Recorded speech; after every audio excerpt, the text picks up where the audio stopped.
It is what it is. Or is it? Welcome to the threshold, the place of the intuitive, the mystic, the contemplative, a place to strengthen your connection to your core through mindfulness and inner wisdom. It is what it is. Now, that's a phrase that means different things to different people. Lately, I've been having a lot of conversations about what that means. So I'm going to ask you, what do you believe?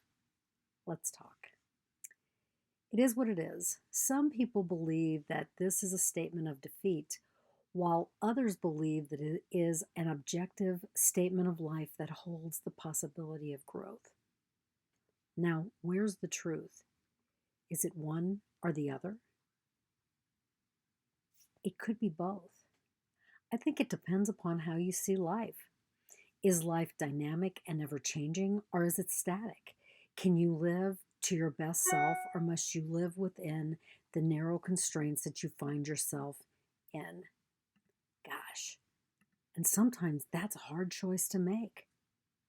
So here's another thought. Do you believe that fate is unchangeable, or do you believe that you control your fate? If you're like me, you believe that to a certain extent, you control your fate. I believe that while I can't control the externals, I can control how I respond or react to them. I can find the loopholes through which to leap into my best self. It is what it is. Sometimes we're in situations in which we feel paralyzed. There's no way we can see to change them. It's easy to spiral into a dark moment as suffering and futility wash over us. Once we're in the downward spiral, I can attest to this. It is really hard to reverse our trajectory and move into a better place. Do you like being stuck? I've got to tell you, I don't. I'd like to suggest another way. It's the way of a Buddhist vow, to take life as it is.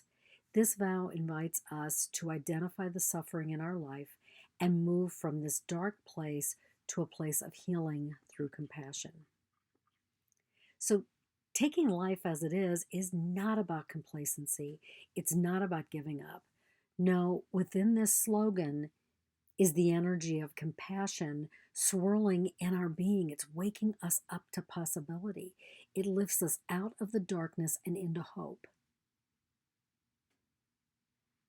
Now, you might be asking yourself, how do I do this? How do I breathe compassion? How do I breathe into compassion and turn suffering into opportunity? Let's practice. Now, I'm going to ask you to reflect upon a situation that just seems tough, a situation that is what it is, and maybe you can't see what it can be.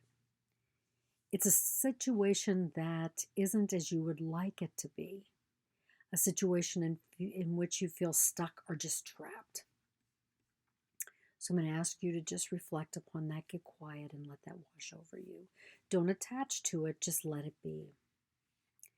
Now, first thing, notice how that situation, the memory of that situation, really is impacting you physically. Do you feel a heaviness? Do you feel tight? Do you feel an absence? Just notice and name what you are feeling physically. Now let's move to our mind.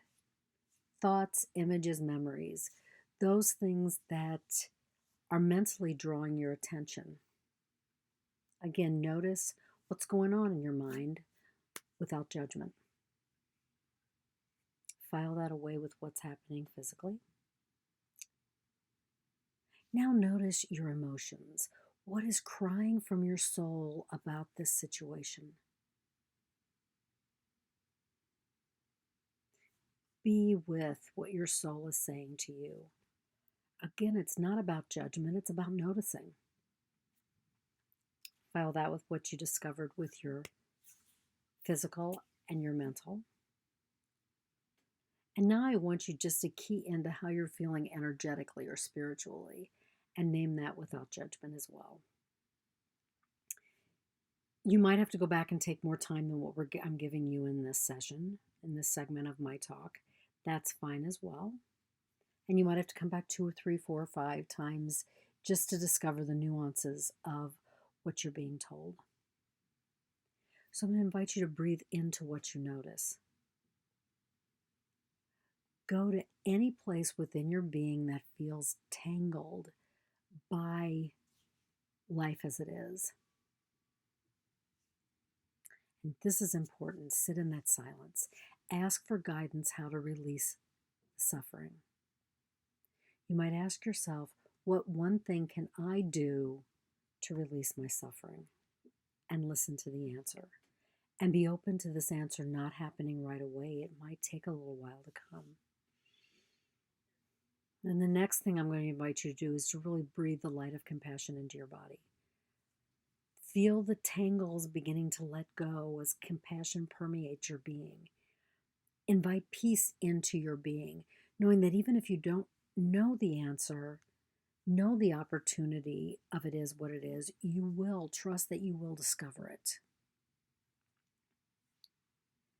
Just allow that peace to permeate your being. And then when you are at greater peace, look at the situation again. Look at it with new eyes and ask yourself where the opportunity for change is. Name the change and vow to do one thing, just one thing. It doesn't matter how big or how small, how grand the gesture is. Name one thing that will make your world a little less dark. Taking life as it is doesn't have to be a grower of suffering. It can and is a way to move from the darkness of suffering into the incredible lightness of being that fills us with compassion. I want to thank you for watching this video. If you like it, give it a thumbs up. Share it with your friends. Just spend some time asking yourself, what in my life do I believe it is what it is? Need some help moving from that stance into a stance of growth, of energy, of transformation? As a contemplative coach, I'd be pleased to help you develop strategies that will help you strengthen your connection to your core. But no matter what you do, I'm going to invite you to see it is what it is as a place of opportunity, as a place of hope, and a place of joy. Thank you and have a terrific day. Namaste.